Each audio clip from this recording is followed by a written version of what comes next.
Minglava. Minglava. Mingala. What about your Myanmar language? You are very good at this time? Nini. One more year. So the fight is in 3 days in USA time. So it's going to be on Saturday, November 7th in Cheyenne, Wyoming. I'm already in Wyoming right now. It's very, the very peaceful place. Not many things. They allowed Litwe rules, so that's why it's very exciting. Nowhere in the world outside of Myanmar right now is doing events, and they allowed it. So Gauntai, headbutts, no glove, KO to win. So no judges, only knockout or doctor stoppage for blood or injury. So very exciting. Yeah. Very good question. The Dave of today would kill the Dave of 2017. I am, my physical abilities are always, I'm always at the maximum that I can. I'm always in shape, but the difference is in my head. I evolved a lot as a fighter, my fight IQ. I learned a lot of new tricks and new techniques that I will show. Yeah, exactly. I keep the beard and no hair. So that's the main difference. I will show different mentality and different mindset for this fight. I will push forward, more aggressive. I know the reason. When we fight, I was still a new champion. I was only less than 1 year as a champion. I was still getting learning a lot as a fighter. And when we fought, I was I have to admit I was afraid, but also very respectful of his skills because he's the only other fighter to have knockout Tuntun Min.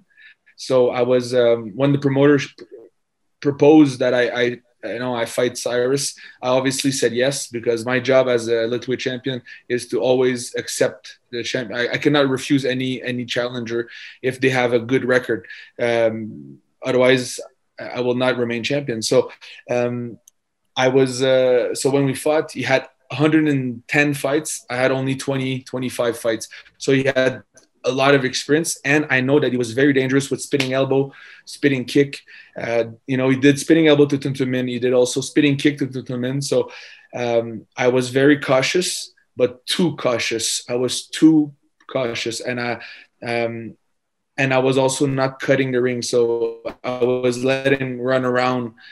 So in this fight, I promise he will not run around. I will attack him, and I will finish him with a clear finish. I want to use more tools. Last fight, I used a lot of headbutts in the clinch, but now I want to go on his nose. I want to break his nose. I want to really no draw, KO.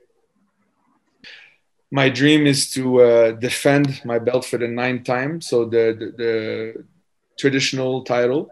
It's going to be my 9th time, and I want to win the new belt, the USA American Lightweight Championship. So this is it's a new belt, and it's beautiful. I saw it, a lot of diamonds and gold. So very excited for this. My wife, she said she wants to put it around her waist. So I want to do this, and my dream is to continue to promote Lightweight all around the world. Having the first Lightweight World Championship in U.S. soil is a massive step for Myanmar Lightweight, because after that we're going to see a lot of more states wanted to legalize Lightweight, and this fight is also the first time we have a Lightweight fight on pay-per-view. With Myanmar, with WLC, we were fighting on UFC Fight Pass, which is a massive platform, but it's a membership. This is the first time we're going to have a Lightweight pay-per-view, so I'm very excited about this, and we prepare a special link from Myanmar. Lightweight is my life, Ako, because what it changed our life. My wife and I, we come to Myanmar, and we travel all around the world, but when we come to Myanmar, everybody accept us like family, and they were so kind. Stranger gave me his laundry. I felt very welcome, and to be honest, and this is not a joke, in Canada, we back in the days, they were, strong Canadians, cold winters with a lot of snow.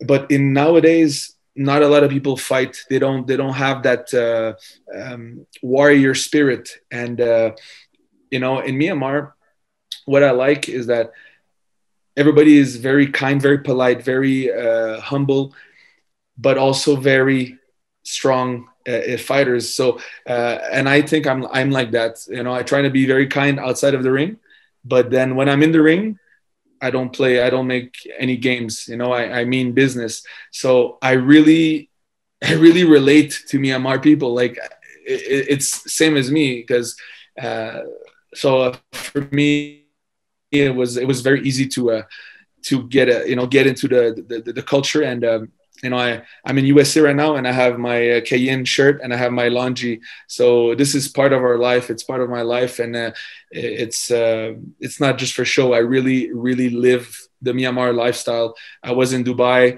last year. I wear my Longi in the airport. Everybody look at me. Nobody has Longi in Dubai, so it was cool. So because like I said, I really relate to the Myanmar culture. I say sometimes in the interviews that if we have a previous life, I think that I'm born in Myanmar in my past life. I don't know if it's true or not, but I do feel very at home. My wife also, we just spoke before the interview. We said we can't wait to go back to Myanmar because we really feel at peace there. When we land at the Yangon airport, it's like, okay, we're back home. So it was a very natural decision for me. I want to change the economic structure of Myanmar. How? It's very simple, because if you look at Thailand, Muay Thai made a lot of tourism in Thailand. So I mixed up. Muay Thai gyms, people come and they rent hotels, they go to restaurant, all the fights. The more, so that's what I want to do with Myanmar. The more Letwe becomes popular around the world, the more people will come, will watch the fight, will rent hotels, will go to restaurant, they will buy souvenir. Myanmar Letwe can change the economic structure of the tourism industry in Myanmar. So my focus is to grow Letwe, and it will help all the businesses and the local citizens of Myanmar everywhere. People come to Yangon, they will go to Bagan, they will go to Cayenne State, they will go to Mon State, they want to visit the Inye Lake, so eat mohinga. So for me, my goal is to promote Myanmar around the world until we die. They like I said, Canada, the fighting culture is not very popular. It's more hockey, hockey. I never play. I like to fight. They know, they know my sport, and they always say, what is Litwe? So we explain. So we show the culture of Myanmar, even in Canada. But it's happening. It's happening right now. People are getting understanding. Few years ago, and that is a true story, Ako. In 2016, when I did my first Litwe fight, I asked all around my friends in Canada, and to be honest, nobody knew what Myanmar was. Myanmar? What is Myanmar? So, but now everybody know. Everybody knows. So it's a big step for us. They know Litwe because I do a 2 American seminar tour. I teach Litwe in California, Texas, Illinois, New York, many places. So that was 2018, 2019. I did seminars, and everybody was asking, when are you going to fight in USA, and how can we train? How can we love? And the seminar was always full, and also I did a seminar in Poland, 120 people for one seminar.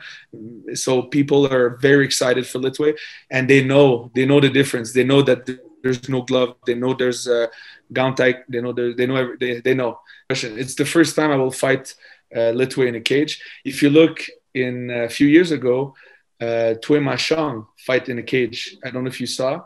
So that for me, this is very cool to fight in a cage and to follow Tui Ma Shang's footsteps. You know, to follow the footsteps. I think there will be more. It will be more pressure because when I fight in a ring, sometimes the opponent fall over the ropes or he hide in the corner or hide in the ropes. And many times when I fought a French kickboxer in 2017, he was always bending over the ropes, and I cannot fight when he was falling over the ropes. With the cage, I think you cannot hide. You know, it's even everywhere, and the ring is stopped here, but the cage it go here. So you can basically push the head on the cage. It can be very aggressive in a clinch. The main difference is going to be in the clinch, the headbutts, the dirty boxing, in the uppercut, everything on the cage. So I'm ready.